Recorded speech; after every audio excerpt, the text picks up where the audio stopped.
And joining us in studio now for more is Dr. Emmanuel Navon, Senior Fellow at the Jerusalem Institute for Strategy and Security. Emmanuel, thanks for coming in on this rainy night. Well, the issue of whether Israel needs the U.S.'s permission or cooperation to attack Iran, that's even been debated here. The government insists that Israel will act on do whatever it takes to protect its interests. But talk about the Iranian strategy that an senior Iranian military figure chose to highlight this aspect of the sort of, I guess, mind games being played. So Iran is playing a psychological warfare with the U.S., but also with the other powers negotiating or trying to negotiate in Vienna. And the truth of the matter is that Iran right now is in a position to play this psychological warfare because it is very close to the nuclear threshold. It has very little incentive to hold back its nuclear program because it's almost there. And even though there are U.S. sanctions, in fact, there's also economic cooperation between Iran and China. I mean, a deal was signed between China and Iran a few months ago. So Iran is able to bypass many of those sanctions thanks to the Chinese, but also the Russians. And therefore, there's very little incentive. And so at the same time, Israel and the U.S. are talking about a plan B. And as those talks of Plan B are emerging again, the Iranians are basically threatening that they will have very powerful response, et cetera, and that there's no cooperation or that Israel needs the U.S.'s approval. But again, this is part of a psychological warfare, precisely as negotiations in Vienna are not getting anywhere.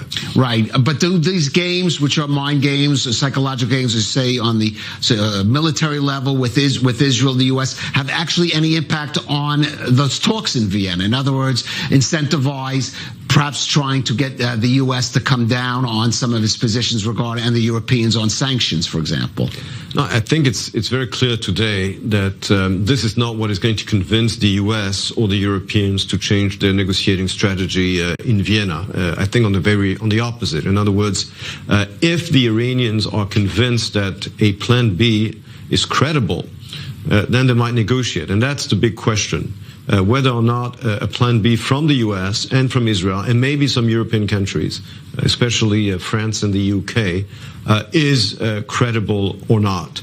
And I think that the Americans and the Europeans negotiating in Vienna are not going to change their negotiating strategy just because the Iranians are threatening of a harsh military response in case of a military option by the West. As I said, it's the other way around. Whether or not the plan B from the West is credible vis-a-vis the Iranians. Right. We heard Defense Minister Gantz talk about the internal situation in Iran, which has its problems, but we have to remember countries like North Korea, for example, the leadership there is so dismissive of popular concerns that hasn't really impacted on its determination to achieve nuclear weapons, which it did.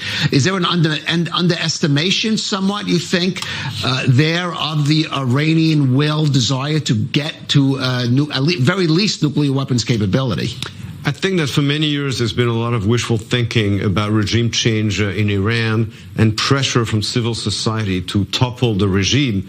I mean, obviously there's a large civil society in Iran that would like to topple the regime and get rid of those sanctions and this nuclear program. Except we've seen in the past how the Iranian regime and the Revolutionary Guards have crashed any opposition in Iran in a very, very violent manner. So I don't think it is a realistic policy today to count on regime change and on the fact that the Iranian people is suffering, because we've seen in the past how any attempts to topple the regime have been crushed by the Revolutionary Guard and the supreme leader of Iran. So, as I said, I don't think it is a wise and realistic policy choice to count on regime change in Iran. These talks have gone nowhere. It looks like we may get another round. I mean, do you think, how much longer do you think, if this is just a shadow game or a farce, it will continue? Look, those talks have failed with North Korea. Don't forget that about a year ago, there were very serious talks between the U.S. and North Korea, and eventually they failed. It looks like this is what's going to happen with Iran. I don't see realistically today, as we're talking at the very end of 2021, an actual agreement that would be acceptable to both the Iranians and the Americans, an agreement that would really push back the threshold of Iran to many, many years. And don't forget again that this is not even realistic because we're no longer in 2015. Today, the Iranians are much further. So I do not see any realistic prospect of reaching a deal. And it looks to me like those talks are going to fail. All right, Dr. Emmanuel Navon, thank you for that. Thank you.